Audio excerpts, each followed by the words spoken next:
Halo sahabat cerdas, apa kabar? Semoga sehat selalu dan semangat belajar ya. Pada video kita kali ini, kita akan belajar bab 4 berkenalan dengan bumi kita, topik B, mengapa bentuk permukaan bumi berubah-ubah, muatan pelajaran IPA untuk kelas 5 SD.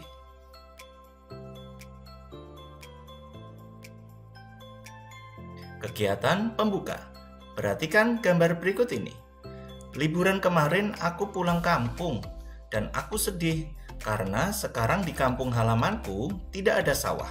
Adanya hanya perumahan dan sungai di dekat rumah yang dulunya bersih dan deras, sekarang airnya kotor dan pelan.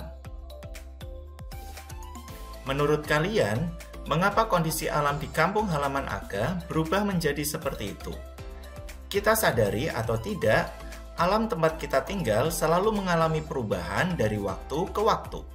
Seperti kita yang selalu bertumbuh dan berubah dari kecil menjadi besar. Dari yang rambutnya pendek lalu menjadi panjang. Dari yang pendek lalu menjadi tinggi. Alam di sekitar kita juga berubah dari waktu ke waktu. Seperti yang diceritakan Aga. Dulu di kampung halamannya banyak sawah, tapi sekarang sudah tidak ada lagi karena sawah sudah diubah menjadi perumahan. Dulu sungai di kampung halamannya mengalir deras dan airnya jernih. Sekarang airnya dangkal dan keruh. Yang pertama, perubahan permukaan bumi.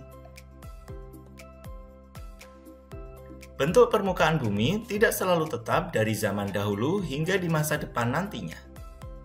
Umumnya, perubahan bentuk permukaan bumi disebabkan peristiwa geologi atau erosi secara terus-menerus.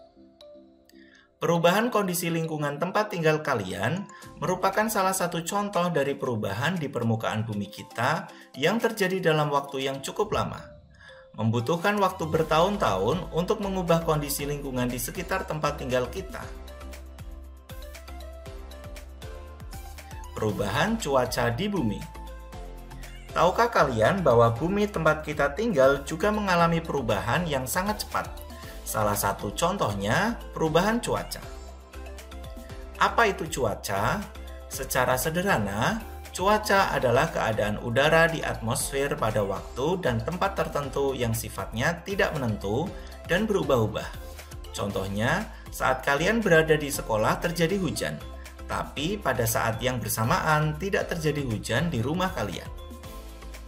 Hujan sebagai salah satu peristiwa alam yang merupakan bagian dari siklus air. Apa itu siklus air? Mari kita cari tahu pengertian dari siklus air. Yang kedua, siklus air. Siklus air adalah proses perpindahan air di permukaan bumi ke atmosfer yang terjadi secara terus-menerus. Tahapan siklus air. Siklus air terdiri dari beberapa tahapan, antara lain infiltrasi, evaporasi, kondensasi, serta presipitasi. Mari kita pelajari keempat tahap siklus air tersebut. Perhatikan gambar berikut ini. Tahap yang pertama yaitu infiltrasi. Air hujan yang jatuh ke permukaan bumi, sebagian akan terserap ke dalam tanah dan sebagian lainnya akan mengalir mengisi sungai maupun danau menuju ke laut. Tahap yang kedua, evaporasi. Air di permukaan bumi, yaitu air laut, sungai, danau, dan air lainnya akan mengalami penguapan menjadi uap air karena mendapat panas dari matahari.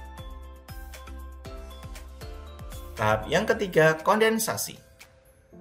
Uap air di atmosfer akan mengalami pengendapan menjadi awan-awan.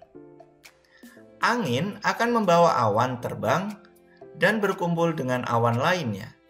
Lama-kelamaan, awan akan semakin tebal karena banyak mengandung air dan akan saling bergesekan. Tahap yang keempat, presipitasi. Awan yang sudah terlalu jenuh karena membawa air akhirnya akan menurunkan titik-titik air ke permukaan bumi berupa hujan atau salju. Demikian video pembelajaran kita kali ini, semoga bermanfaat. Sekian dan terima kasih.